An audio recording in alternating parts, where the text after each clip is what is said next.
Forgotten Archetypes.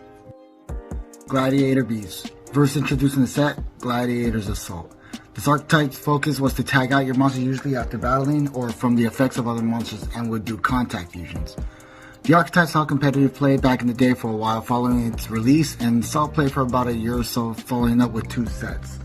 The one card to get hit on the ban list would be Gladiator Beast Bestiari, who would pop back row cards after being summoned from the deck, and was the prime card for the fusion monster Gladiator Beast Gizaris, whose ability would destroy 2 of your opponent's cards upon being contact fused.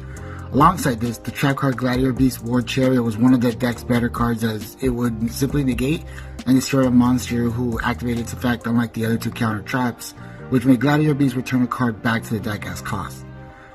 What are your thoughts on this archetype, and if this archetype was to return, how would you like for the deck to get support to return to competitive play and such?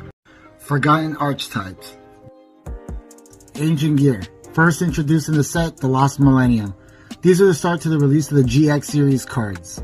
The archetype would focus on machines that would prevent spells and traps from being activated when they attack, with the exception of Ancient Gear Wyvern, who only stop monster effects upon attacking, with no special summon condition for summon until the future support came out. The archetype has 2 structures, with the first one being Machine Revolt and later with Machine Reactor. The archetype seldom saw competitive play, as they would be blended in with other decks, usually back then. The archetype used spell cards to bring out boss monsters with spells like Ancient Gear Castle, Gear Talon, Ancient Gear Catapult, and Ancient Gear Fortress, and some monsters will gain effects when tribute summoned using the gadget monsters such as Ancient Gear Gadgetron Dragon and Ancient Gear Gadgetron Chimera. What are your thoughts on the archetype, and what should the deck obtain to see support to enter competitive play in the future? Forgotten Archetype. Morphotronics. First released in the set, Crossroads of Chaos. The archetype was used by the character Leo in the Yu-Gi-Oh! 5D's anime and was focused on machines that gained effect based on their position, whether attack mode or defense mode. The monster cards were practically transformers in the shape of household items. The archetype received multiple support cards over the course of time, with the recently best card Morphotronic Telephone, who gave the deck an FTK not long ago, but practically never saw much for consistent competitive play. The archetype's boss card in both the anime and TCG was Power Tool Dragon, who fetched out equip cards for play. The archetype's best cards were and still are both Morphotronic Cell Phone and the aforementioned Telephone. Cell Phone allowing you to excavate cards from the top of your deck and allowing you to summon 1 Morphotronic, and Telephone with the ability to bring back 1 Engrave, both of these monsters based on die roll. What are your thoughts on the archetype, and what kind of support should the deck get to enter competitive play? Forgotten Archetypes. Dark Scorpion. First released in the set, Pharaonic Guardian. The Dark Scorpion archetype is a group of bandits, obviously named Dark Scorpions, led by the best card of them all, Don Zulu, who was their leader according to the lore and information online. These are Dark Warrior monsters who would use 1 of 2 effects when they had inflicted battle damage to your opponent. The archetype had some spell cards to bring out other copies of Dark Scorpions from the hand, and a trap that granted the player the option of attacking directly for minor damage, only to have the Dark Scorpions trigger their effects. Don Zulu was the best one of them all, and during GOAT format was even hit on the ban list due to how powerful he was. Fun fact, his original card art, Zulu holds guns, not the daggers you see in the standard artwork. There actually was a random deck that focused on the Jackpot 7 spell card and the monster card called Dark Scorpion Burglars. When the Jackpot 7 card hit grave, it banished itself, and when 3 copies got banished by this effect, you win the game. What are your thoughts on the archetype? Forgotten Archetypes. Volcanics. First introduced in the set, Force of the Breaker. The archetype was used by the character Axel Brody in the Yu-Gi-Oh! GX anime. The archetype focused on fire pyro type monsters that would burn the opponent down with aggro potential and use spells and traps that were meant to destroy monsters in the form of the Blaze Accelerated cards. Though the archetype saw little competitive play as a whole, some cards were extremely relevant during the hat format. These cards would be Volcanic Shell, Volcanic Scattershot, Blaze Accelerated Reload, Volcanic Rocket, and Royal Firestorm Guards. Shell added copies of itself for discard fodder. Scattershot would both burn and pop the opponent's board during the opponent's turn. Accelerated Reload was a draw power and means to trigger Scattershot, and Firestorm Guards had a fire monster Pot of Avarice effect. The boss monster was Volcanic Doomfire, who would force opponent's monsters to fight it, and if successful in killing one in battle, would pop the other monsters and burn for 500 for each monster killed by this effect. What are your thoughts on the archetype, and what support should the deck receive? Forgotten Archetypes. Insectors. First released in the set, Order of Chaos.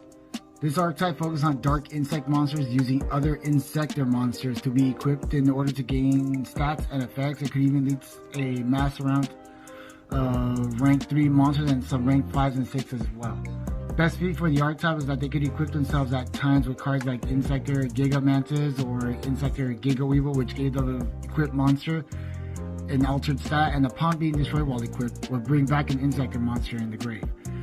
Insector Centipede or Insector Dragonfly, equipped with Insector Ladybug, use the effect of Ladybug to increase their level, and when unequipped will add a card from the deck to your hand or special summon an Insector monster from the deck to continue the plays. Hornet's effect will unequip itself to destroy any one card of the field, thus triggering your monster's effects and opening up your opponent's field. How should this archetype get support to enter competitive meta today, and what are your thoughts on the archetype? Forgotten Archetypes. Archfiends. First released in the set Dark Crisis. The Archfiend monsters were introduced as chess piece monsters with die roll effects and required a maintenance effect to keep them out. For the sake of this archetype, some Skull of Archfiend and the later editions of the Archfiends are not to be included with this video. Cards had minor support upon early release, with their leader card being Terror King Archfiend, as of course, the king is the lead piece in chess. The card Checkmate was to grant King the ability to attack directly, as it was the beat stick of the deck and one of the first ever Yu-Gi-Oh monsters to be level 4 with 2000 power, though it had a summoning condition. The key field spell Pandemonium was their main engine, as their effect would prevent the player from having to pay life points to keep their Archfiend monsters out. Their effects upon being targeted involved a die roll, with the chance of negating and destroying the effect once they get targeted. What are your thoughts on the original version, and if implemented, what type of support would the archetype require to enter competitive play? Forgotten Archetypes. Fortune Lady first appeared in the set Ancient Prophecy, a deck used by 5D's character Carly Carmine. Fortune Lady is an archetype of female spellcaster monsters with various attributes. Fortune Lady is also the evolved form of Fortune Fairies. They use effects to manipulate their levels each turn, which would also increase their attack and defense values. They were used as a draw engine in the past thanks to Fortune Lady Water's effect to draw 2 cards when special summoned. They also had a powerful field spell card which would banish a normal summons monster. This would also combo with Fortune Lady Light. Fortune Lady did see meta play for a while in Duel Links. What do you think of the archetype? And what do you think should be added to make them relevant? Forgotten Archetypes. Flower Cardians. First released in the set Dragons of Legend. The archetype is based on the Japanese game Hanafuda, and each monster card derives from a card in the game. The deck received support with the release of Flower Cardian and Cherry Blossom and the spell card Super All-In, which is basically a complicated desynchro. The archetype is a bit confusing and complicated. It has seen some competitive play and topped a few times, but the archetype is a high-risk, high-reward kind that takes a lot of getting used to in order to perform combos and plays. It focuses on what are apparently dark warrior monsters that focus on drawing cards when summoned or meeting conditions for effect.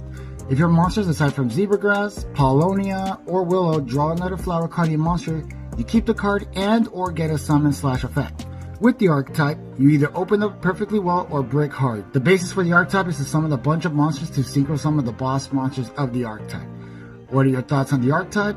And what kind of support would you like to see it get in order to enter proper competitive play again? Forgotten Archetypes. Gimmick Puppets. First introduced in the Shonen Jump promos, we received Gimmick Puppet of Strings and Gimmick Puppet of Leo. When the set Number Hunters was released, it gave us 6 new cards and its first spell card. With the release of Premium Gold, we received more creature support that helped solidify it as an actual archetype.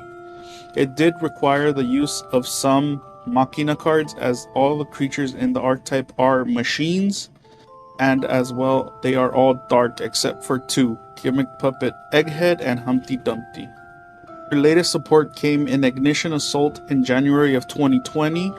As of late, the archetype has not had any more support and has not had much relevancy in the meta.